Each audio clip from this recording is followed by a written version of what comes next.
My guest today is Katie Powell. She is the director for middle level programs for AMLE, a membership organization dedicated to supporting middle school educators. She's also the author of the books Boredom Busters and Frustration Busters, among others, and she provides professional development and coaching on a variety of topics. And as you'll hear, Katie's experience as a middle school special educator deeply informs her practice. I think you'll love her ideas and her teaching philosophy as much as I do. Listen in. Katie, you have a series of books all about busters, homework busters, boredom busters. These are all tools and strategies that make learning more exciting and engaging for kids. Tell me how you got the idea for this and why it's something you're passionate about. So my first full-time teaching position was in special education. And I was a mid-year hire because the teacher before me was being fired midway through a school year. And if you can imagine what circumstances would be necessary to lead to a school firing a middle school sped teacher partway through the school year, what had been happening in that classroom, unfortunately, was not healthy for the students. And when I was hired into the position, I was not SPED certified at the time. I was on an emergency license to do that. And the principal said, Katie, if you do nothing more than love these kids, that's what they need right now. And I was like, well, I know how to do that. But I inherited students who had decided that whatever school looks like, feels like was not for them, that they were not the students school was for. I found that in order to be successful with them, I almost had to hide the learning. Because if they came into the classroom and it already felt like whatever classrooms have felt like up to this point, they would walk in and already be checked out because they had already decided it wasn't for them. So I was pushing desks out of the way. We were laying on our bellies on the floor to do things. We were playing games to learn, and it was working really well. And so in all of my new teacher enthusiasm and maybe a little bit of arrogance, I was like, well, everyone should teach this way. And thankfully, part of my job as a SPED educator was to co-teach with my colleagues. And it was in those co-teaching relationships that I developed tremendous respect for their teaching styles and their expertise, and realized that expecting my colleagues to teach the way I did was disrespectful to the expertise they were bringing to the table, but that we all needed to be taking steps to more authentically engage our students. You know, this was in a season where we were moving from tenure to teacher evaluation as a system in education. Overnight, a teacher who had been a good teacher because they'd been teaching 35 years was now being measured by how engaged his or her students were. And that was a tough shift for a lot of my colleagues who were used to being defined as good teachers and were now finding that they don't fit the modern definition of a good teacher. And I realized that's the stuff I know how to do really well. So I started almost reverse engineering the things I was doing and taking it back to where does this start? And thinking about my colleagues' zone of proximal development. Where are they comfortable and where do they need to go to hit these targets of engagement?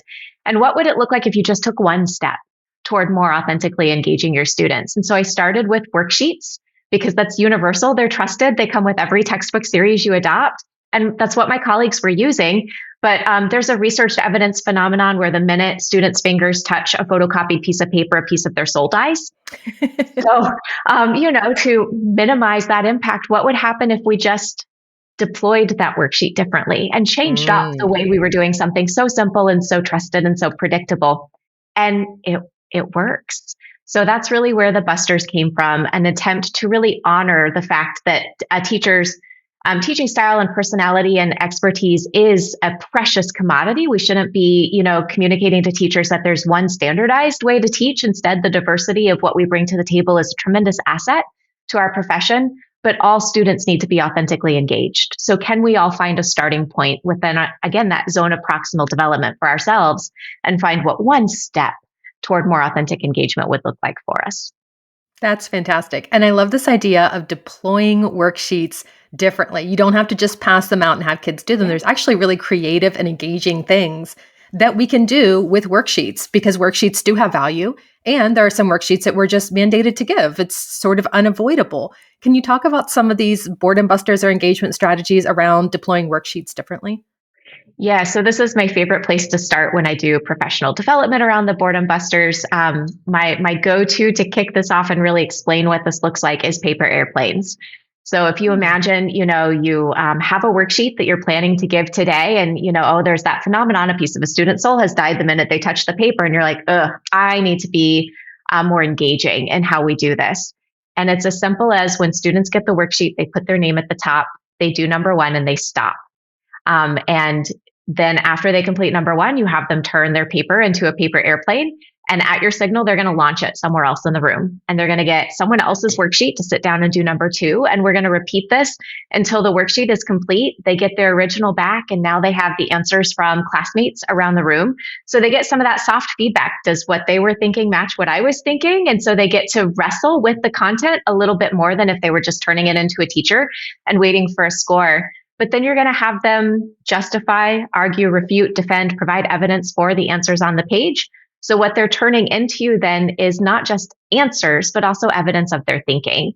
And it was as simple: you didn't need to plan ahead, make special resources. You just changed the way you deployed that worksheet so that students had the opportunity to be more engaged. I love that. Keep going. Tell me more. Okay, so there are times that teachers are a little uncomfortable with students getting up and moving around the room, and I advocate for it. It is a developmental need. Kids need gross motor movement. All the way through our college age learners definitely still need gross motor movement because their brains are not fully developed yet until their mid to late 20s. We got to get kids moving. But if that makes us uncomfortable, we can authentically engage the brain even without necessarily getting our bodies up and moving. And one of my favorite ways to do that, I tend to say that regurgitation is not evidence of mastery. So when we're asking questions to check for understanding, if we're asking questions where a student could find the answer in their textbook or their notes, all that really tells us is that they know how to use their textbook or their notes. So one of my favorite go-to strategies to get them to really think and put words to their understanding of something is junk drawer. And so you give students an item. I have Google Images I use for this, but it can be as simple as, you look on your desk and, okay, here's a fork. So how does this fork relate to photosynthesis that we just talked about in class for the last 20 minutes? It's not in their textbook or notes. They can't just regurgitate the thinking of someone else to you. They have to make those connections.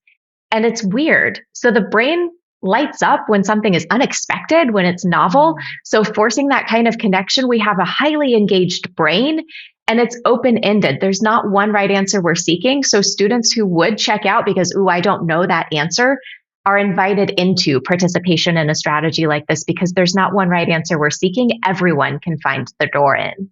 Mm-hmm. These are really great. Tell me about some of your favorite Boredom Busters that may not have to do with worksheets or anything like that, and how they can be applied in everyday lessons. I love what I call lecture busters in the book because they're so quick and easy to deploy. Things like the junk drawer. I also, one category in the Boredom Busters book that is maybe a little less flashy, are the homework busters. And they were born out of the need. We know through longstanding research that grades aren't particularly transformative for students, that if they get an assignment back and there's a grade at the top, they say, oh, well, I got, a 37%, but it doesn't really do anything to move their learning forward. That descriptive feedback is where the magic is. But what teacher has time to give descriptive feedback on every assignment all the time? I mean, that's not sustainable.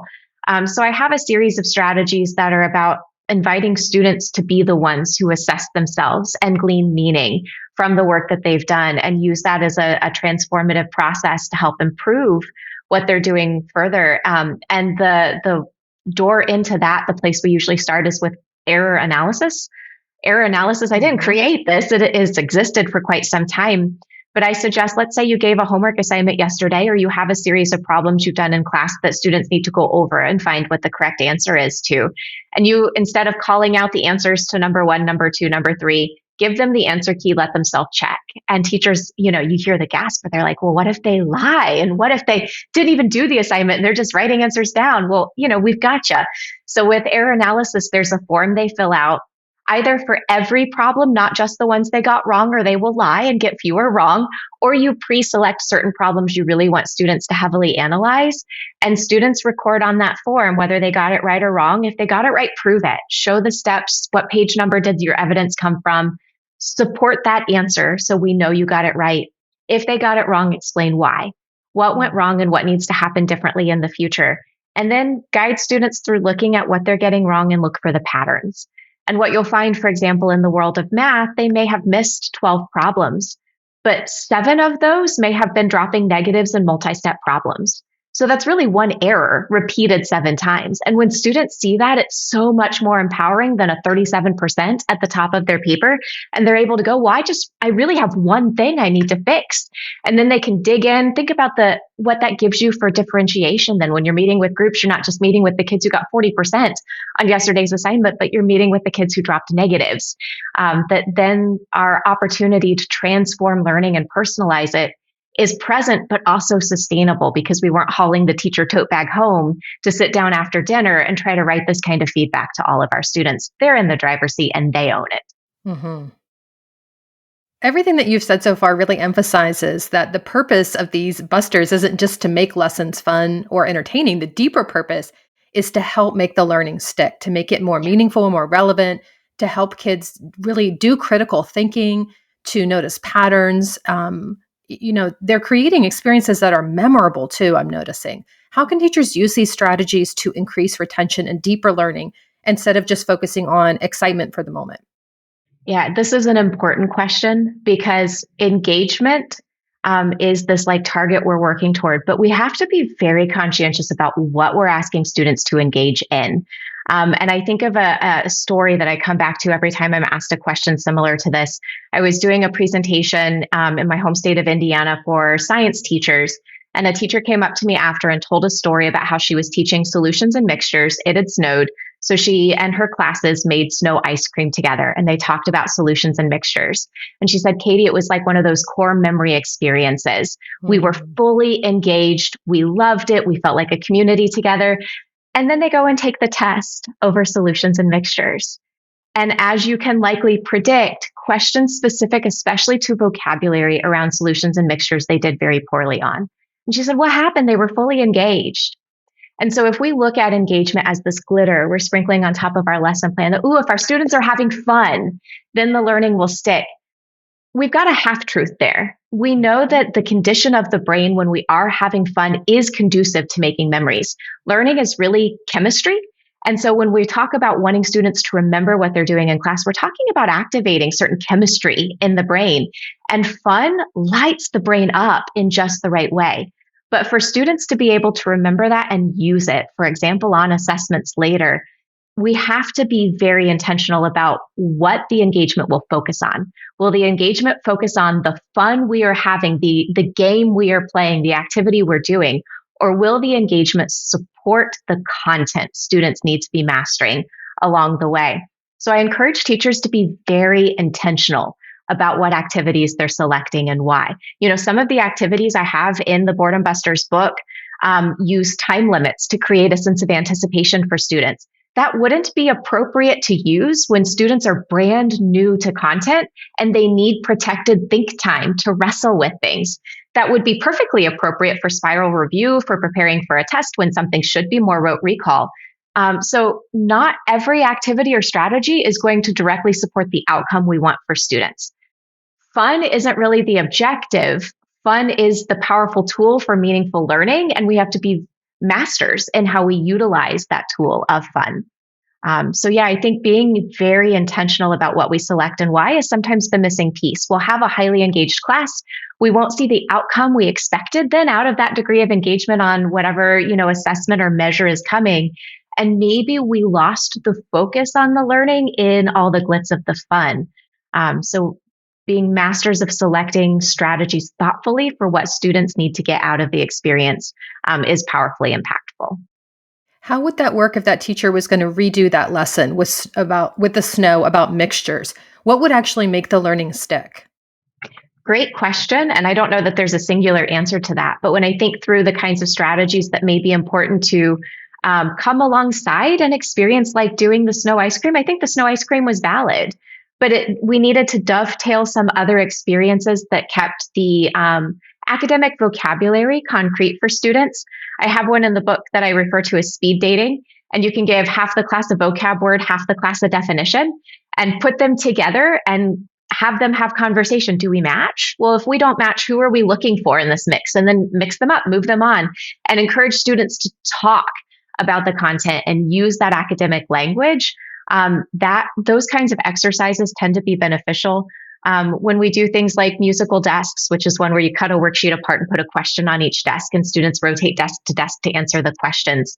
My favorite way to do that activity is, instead of students just rotating and answering questions on their own, leave a piece of paper on the desk that they're answering on. And if they sit down at a desk that's already been answered, you need to support it with evidence. Find where in the textbook, what page supports this, explain this thinking another way, add something to this answer to make it stronger, take something away from this answer that makes it stronger. What vocab words or definitions would be important for a student to understand to be successful on this problem, and have students dig deeper. The more we're having their brains do, the more likely they are to be masters of this content. So the trick is kind of like when I was an early SPED teacher needing to hide the learning. They can be having a whole lot of fun playing a game while we know we're actually making their brains work up a sweat. And those are the magic conditions for students really retaining the information. Can you break down that particular approach, the one where students are moving from desk to desk? How does that work? How do you set that up? How could a teacher implement that strategy? Yeah, this is one of my favorites. And I give some guidance, at being primarily a middle school teacher myself, those are large bodies moving around small classrooms. So you start with just, how do you want to move around the room, and have them practice that. And they'll be like, really? And you're like, yes, really, we need to model this. And how do you get in and out of a chair? Because they will parkour, a la Michael Scott, across the desks. So if you have expectations, you set them and you practice and model it. Like I said, my favorite approach is to put a question or prompt on every desk. I do this with essay questions, and it's beautiful because one of the things that stops a student with essay questions is the blank page. But with a strategy like this, they're going to, I guess I should back up and say, you turn on some music, pre-screen that music carefully, because if you don't, Murphy's Law of Teaching says, the moment an administrator walks through your door for an unscheduled observation will be the moment a sexually explicit lyric plays across your loudspeakers.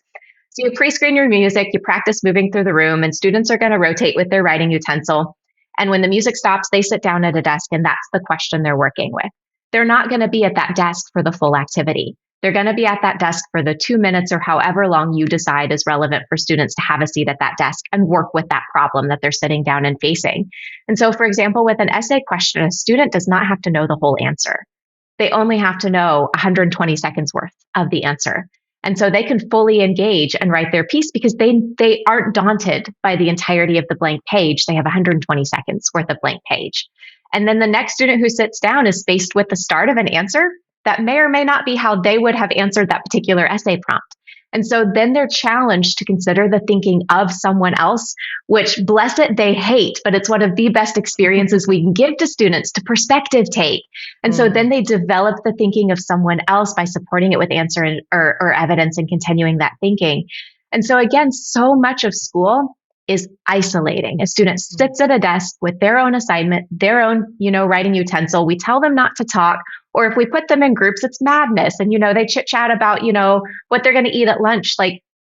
So using structures like this, we meet developmental needs, movement, resetting that attention clock. So much of that supports authentic engagement and sustained attention. We give students the opportunity to share their thinking and consider the thinking of others while we're actually driving the learning deeper than just that essay question or worksheet question would have been on the onset, because we're pushing students to think, to argue, to justify, to refute, to defend. And all of this, again, is working up that brain sweat that is going to make this more likely to be remembered, in the future. I'm sure you've had teachers say to you, I'm afraid to do that because I'm afraid I'm not going to be able to get them settled again. Yes. That transition time from, okay, we're moving around and we're having fun. Now I'm sitting down and concentrating is too difficult for some kids, and then I can't resettle them. What do you say to that? Oh, there's a lot we can do. Again, let's fill the tool belts with lots of actionable things so folks can find the tools that fit the circumstances they're facing. And some of it is, yes, if we brought the energy way up and on the back side of it, we need them to be quiet and seated, we need to do something to bring that energy back down. So after we transition back to our seats, maybe it's time for a moment of, chair yoga or a breathing exercise. And as silly as some of those things sometimes feel to do, we're actually working with the brain. We might have students in a state of hyperarousal. Their brain may be too amped up. Their bodies may be too amped up to be sedate on the other side. So breathing calms the nervous system. We do things that actually work with the brain and the body to bring that energy level back down. So students can be sedate and attentive while their brain is still awake and eager on the other side of those kinds of activities. But with musical desks, I referenced what it's like to have large bodies moving around small spaces. And teachers, rightfully so, have concerns about classroom management when it comes to especially getting students up and moving. And my favorite suggestion for that is to tag students in. Especially if you're a teacher in a grade level where you have multiple class periods during a day, you may be listening to a strategy like this and thinking, that's great, except for my third period class, they can't do that. And we all have that one class that we think would derail something like this. And I say tag them in. Go to them, a couple days in advance of planning to use a strategy like this with the rest of your class. And with them say, hey, listen, I'm working with a new strategy, but I don't feel confident in it yet. It's definitely not ready to go out to all of my class periods. I need beta testers. Can y'all be the beta testers for me? And students will lean in. They'll be like, heck yes, we can be your beta testers. And don't do a full worksheet. Set a timer for 5 minutes. Give them the directions and you just try it. And on the backside, you have students talk about what worked, what didn't. Where were my directions clear? Where were they not? Where do you think other class periods are going to take advantage of things? What do I need to anticipate? And have them help iterate it. And from then moving forward, how much more likely are they going to be to engage in an activity they helped co-create? They're going to own this and they're going to be so much more likely to be successful with that moving forward because their fingerprint is on it. Yeah. So instead of working against our students, let's tag them in and give them the opportunity to co-create with us. I'm so glad to hear you say that because that's one of my favorite strategies is just being really honest with kids. Yeah. This is really new. I've never tried this before. I don't know how this is going to go. I want your feedback on this. I want to see how this is going to happen. I'm a little nervous that some people are going to, get a little out of control or something. Can we try this together? Really looping them in. Because you're right, it gives them so much more ownership of it. Right. What happens if the majority of the class can handle it, but there's that one or two that no matter how you structure it or how much you scaffold, it seems like they're just not going to be able to participate appropriately. What happens then? Because what I don't want to happen is for the teacher to say, forget it, we're just going to sit down and all do a boring worksheet in the traditional way because you all can't handle it. When really we're talking about, a small handful of kids. Yeah. Yeah, you've just described such a common scenario. And we do this, right? Because a couple of students have been hard for us to keep engaged. We basically let the immaturity of a 12-year-old dictate our teaching. And instead of bringing expert quality teaching to the rest of our students, we step back and say, fine, then we're not going to do the fun thing. And no, a student's immaturity should not dictate their learning. We are the master teacher in that space. And there are a couple of things to consider. One, a mistake I made early in developing these activities and using them with my own students is I had the plan B for students who couldn't comply with my expectations ready. And I told them, if you don't play this fun, schnazzy activity the right way, then I will have you sit in this lonely desk by yourself and just do the worksheet. And I gave them the out and communicated that I don't expect them all to be successful with this. And if I had a time machine, I would go back and shake former me by the shoulders and say, please don't. Instead, when we're forward facing with students, let's communicate that we expect them all to be successful. Honestly, we adjust to the needs of students. So if a couple of students are having trouble engaging, let's consider why. Some of these activities may be very overstimulating, especially if students have some neurodiversities. Mm-hmm. So maybe an activity like that isn't the right thing to ask them to be compliant with. But again, if we're being intentional about what strategies we're selecting, we can still honor that intention with an alternate strategy for the students who might be overwhelmed by that much noise and that much movement. Offering choice is a great opportunity. We can say, we're going to set musical desks up over here. Here's going to be this alternative activity. Maybe it'll be a sorting activity or something that's more, it is active and it is engaging, but it's desk oriented where, there isn't gross motor movement. Maybe it's a little quieter, and give students the opportunity to self-select what feels most comfortable without diminishing the engagement and without diminishing the brain sweat that we're going to be asking of them. I don't know that it's appropriate to expect any strategy to ever be one size fits all, because as we know from the world of clothing, one size fits all doesn't. So if we have students for whom a strategy isn't the right fit, As my friend Phyllis Fagel says, there's a lid for every pot. So our job is to keep offering lids until we find the right fit and help students understand themselves as learners so they can make informed choices when they're presented with opportunities to make choice. So when you're saying that as a younger teacher, you had this desk-based alternative, the reason that you didn't like the way you did that was because you felt like you communicated to kids that you didn't believe that they were going to be successful. Yes. Okay. And I then told them what the out would be. So some of those kids who really don't like working with their classmates would be like, fine, then I want to do the activity by myself in the desk over there. Right. And there was a reason I wanted them to engage through the activity, not just do the worksheet. Again, they need to communicate with their classmates and hear the thinking of others and share their thinking with others. The DOK of a typical worksheet is often around a 1 or a 2. I want to drive it deeper. So the activity isn't just about having fun. There was learning value that I wanted students to get out of that. And I then diminished the learning value for a kid who's sitting by themselves doing that original worksheet on their own. That's what I wish I hadn't done. I wish I would have considered how to have a plan B locked and loaded for myself. So I know what it is if a student is struggling to participate well in an activity, but that I didn't communicate up front to students that I expect some of them to not behave basically with what I'm trying to do. So the alternative is something that still hits all of those more rigorous, engaging pieces.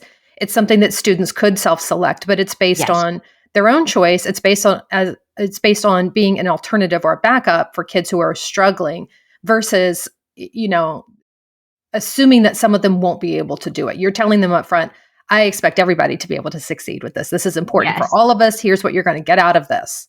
Yes. Got it. Yeah. And, honestly, when we think about engaging our students and even the way, teacher evaluation rubrics are written, they often use language like 3/4 or more of students are actively engaged in learning that is relevant and meaningful for them.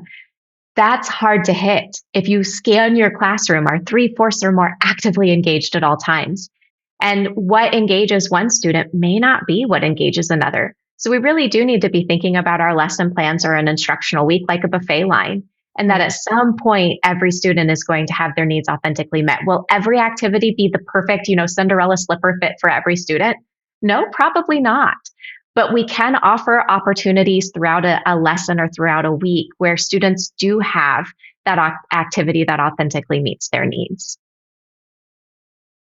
I want to make sure folks don't miss what you just said, because I think it's going to take a lot of weight off of some teachers' shoulders who feel this pressure to individualize, personalize, differentiate every single aspect of every single lesson for every single student, which is not possible. It's particularly not possible at the secondary level when you have like 100, 200 students. Right.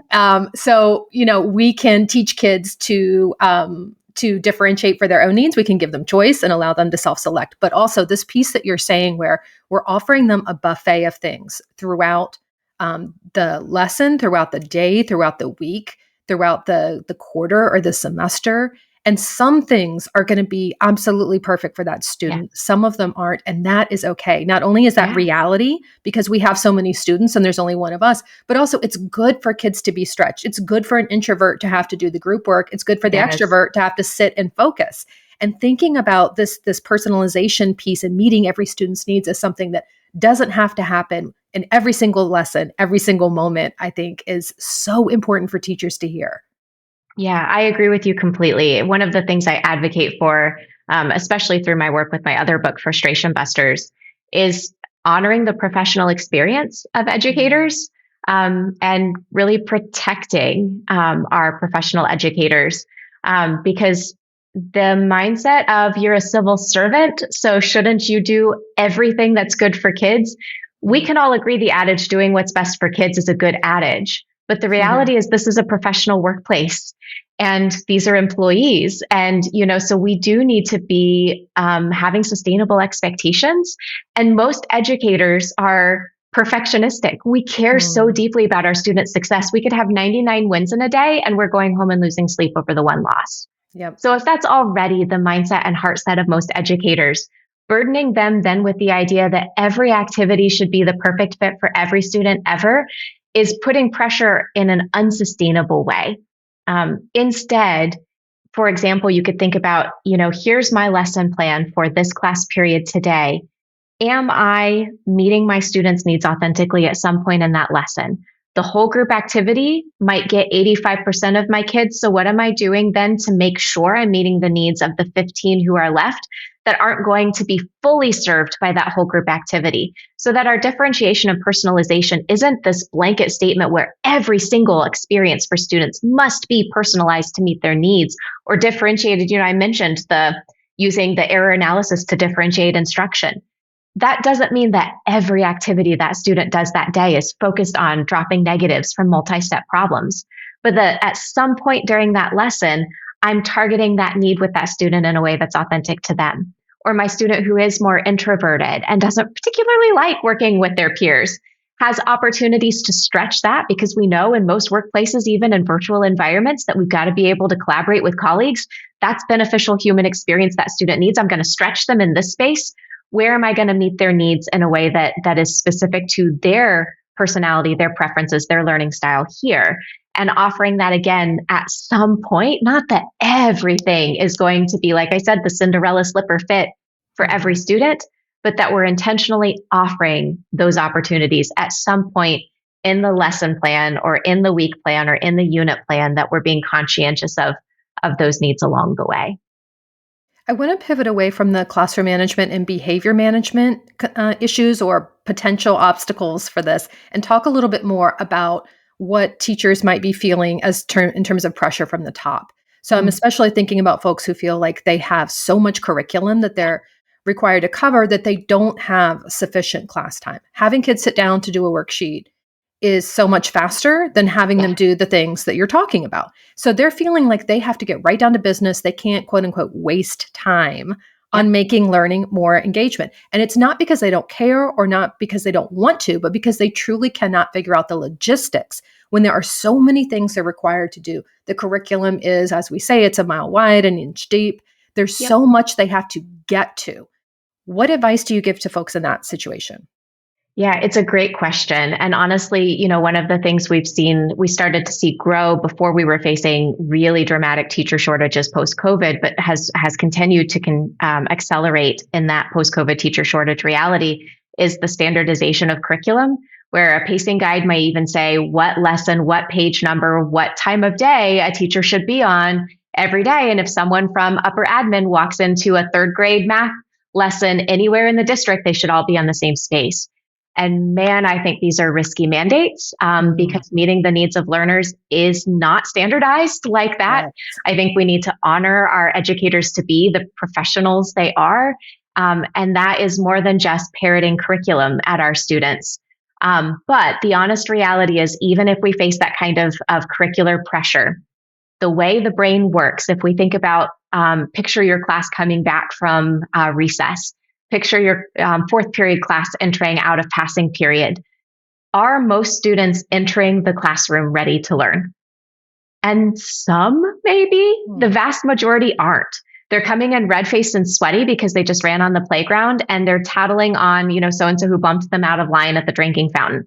They're coming in thinking about not creasing their new Nikes and, what's for lunch today. My best friend walked down the hall and kind of snubbed me. What's going on there? They're coming into us with other things on their minds and other things happening in their body that are actually barriers to being able to learn. And especially as we have young people with these unprecedented rates of anxiety, depression, and stress in their lives, we need to be really aware of brain state. And even if a teacher finds themselves under a really rigorous pacing guide expectation where they're expected to sprint through the curriculum and adhere to a standardized pace, I get it. But if they're not doing something to honor the brain state of the students coming into their classroom, there are some students in that room who will not be able to learn from them. It doesn't matter how vetted that curriculum is. It doesn't matter how student friendly the objective is written on the board.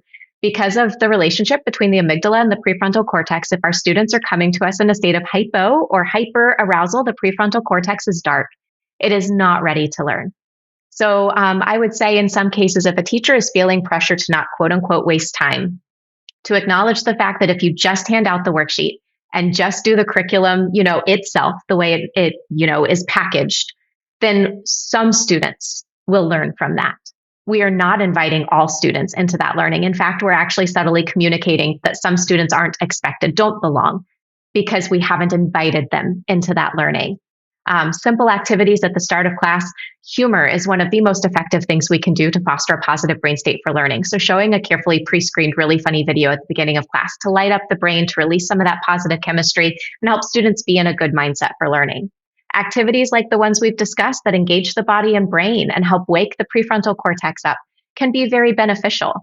If we're concerned about not getting through the whole worksheet because we do lose some time in transition as students are moving around the room, then we set a timer. We pre-select the questions that are most important for students to wrestle with.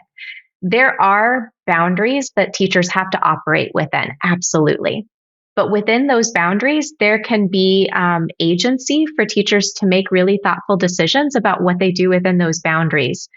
Whether it is starting the class with a really thoughtful brain break kind of activity that fosters a good brain state for learning before they launch into the scripted, pre-selected curriculum that they're expected to adhere to. Those activities typically take 3 minutes or less to foster a good brain state for learning. It's not wasted time. It's turning the brain on.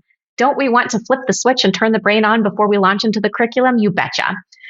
Or whether it's, hey, the boundary is I've got to get through this worksheet today. I have to.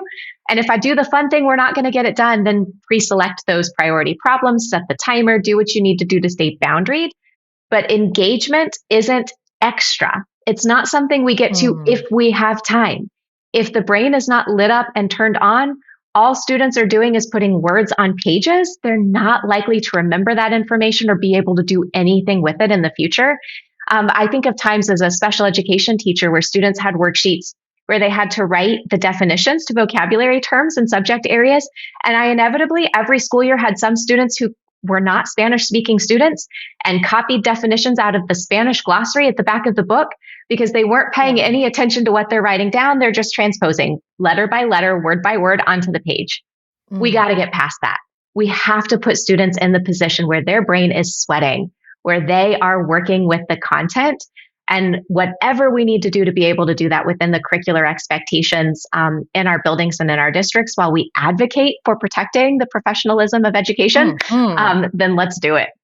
Thank you. Thank you for articulating that so clearly for teachers who need to be able to defend these practices.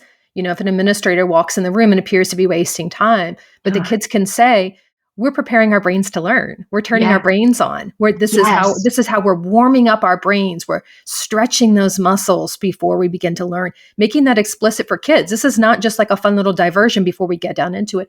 This is part of the learning. As you said, engagement is not an extra. It's not an add-on. It's not a nice to have. It's something that we have to do. Yes. And being passionate about that, being able to articulate it in depth as you've done, and also to be able to do it very quickly and articulate it also to kids. So kids see the value in it is so, so important.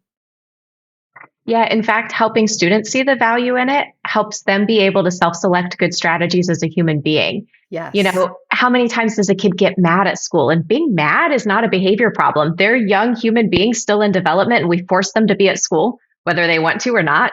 And they have to be with people, whether they want to be with those people or not. They're going to get mad sometimes. And anger doesn't just live in like the seat of our emotions, it lives in our body. It creates this energy. And if we don't give them healthy outlets for that energy, how can they calm down and re-regulate to be able to re-engage with the expectations they're facing?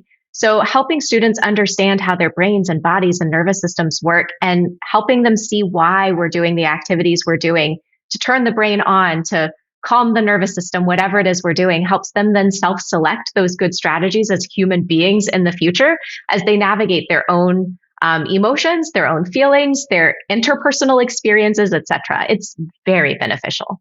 Yeah, so they can start to see, okay, in order for my brain to be ready to learn, I need some quiet time. I need to put my head down on my desk. I need to take some deep breaths. Or I have something that I am just bursting to say. I have to tell someone. And helping kids to really identify those needs, tune into those needs, think about what they need to do to prepare to learn is so, so important. So I think you've made a really strong case for creating this environment where kids are actively participating and not just passively absorbing information. What is a simple shift that teachers can make to turn their classrooms into more engaging spaces?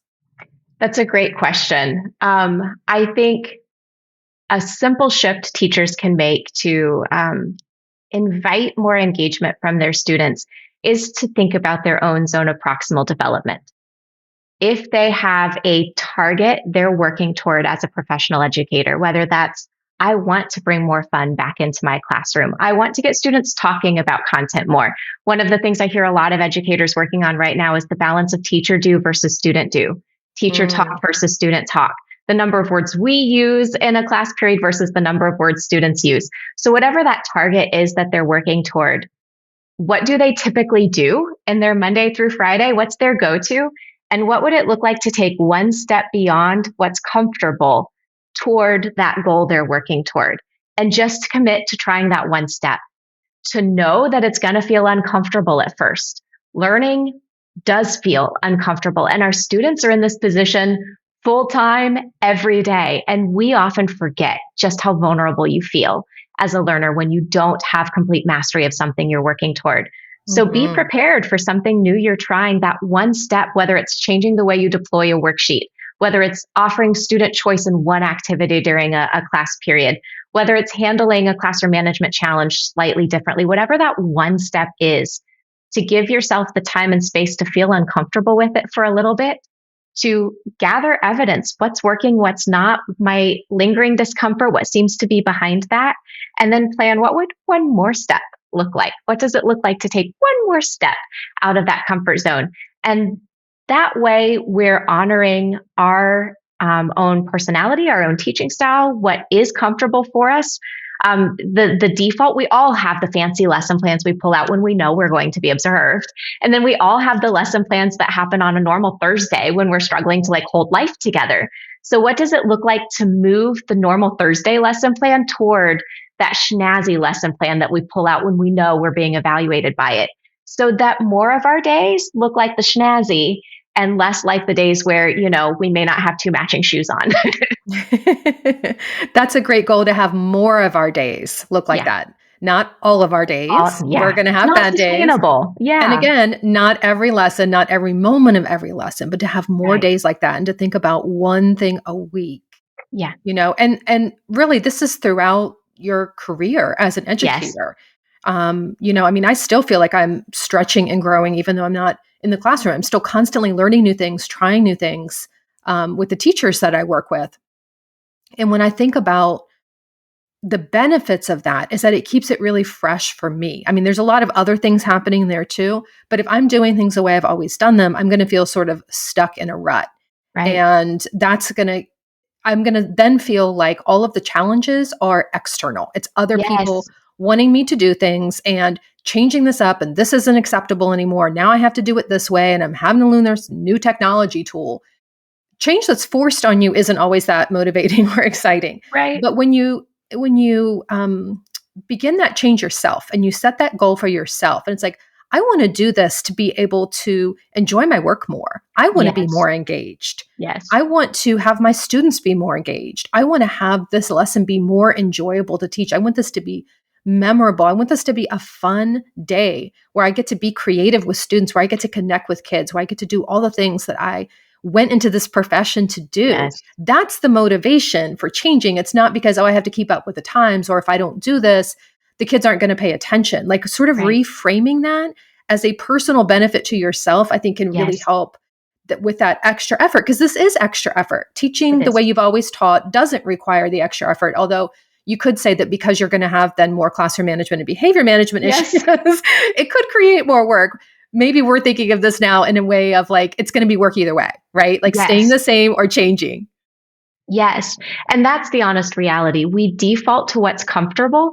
But if you ask most teachers, is that working for all of your students? No. If you look at classroom management still being the number one factor that's driving teachers from the classroom, clearly there's a disconnect somewhere. And it's not as simple as, if you're a more engaging teacher, then you don't have behavior problems in your classroom. No, your young human beings that are assigned to your class are wild little variables, and things are going to happen.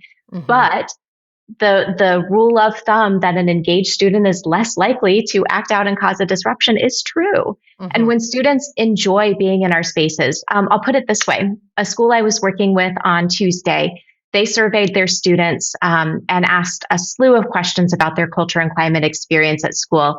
And the percentage of students that rated that they feel like they're having fun at school was exactly the same as the percentage of students that said they feel safe at school. That to a young child, human being, a student experience fun and safety, a sense of I'm liked here, I'm valued here, I belong here, are so super connected that anything we can do that make our classroom spaces students want to be in and where they feel like we want them there, then we're more likely to have the outcomes with students that we're hoping for anyway. Going back to the question of, is this wasted time? Absolutely not. We're making investments in the lives of young human beings. So opportunities to help them feel empowered as learners to experience success, it feels good for your brain to light up. And then that becomes more intrinsically motivating. We're more likely to participate in those activities moving forward because it felt good.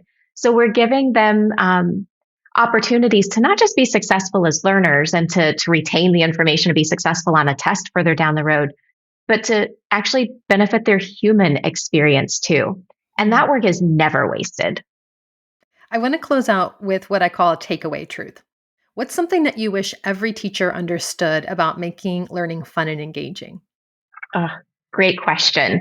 I think if there were one takeaway truth that I would like to leave folks with today, it's that a teacher's time and attention is the most precious resource we have at our disposal in the world of education. I think we lose sight of that sometimes in the standardization of teaching and in the way we feel like we have to sprint through a lesson plan. We forget that our time and our attention is the most precious thing we can give our students. So in that vein, I would say I hope teachers know to be themselves. In the world of edu influencers, it can be tempting to see someone out there, whether an author of a book or, a host of a podcast or an edu influencer on Instagram and be like, man, I wish I could be that. But if you're trying to emulate someone else, it will always be inauthentic. So the reality is to love yourself, be proud of who you are as an educator and know who you are well. And like I've referenced, those first steps toward what you would like to take on, take the steps that make sense for you, and then work toward more authentic engagement or whatever it is you're working toward from there. I really think being brave enough to take that first step is one of the most powerful things we can do. And then to give ourselves the grace to not have it 100% right away.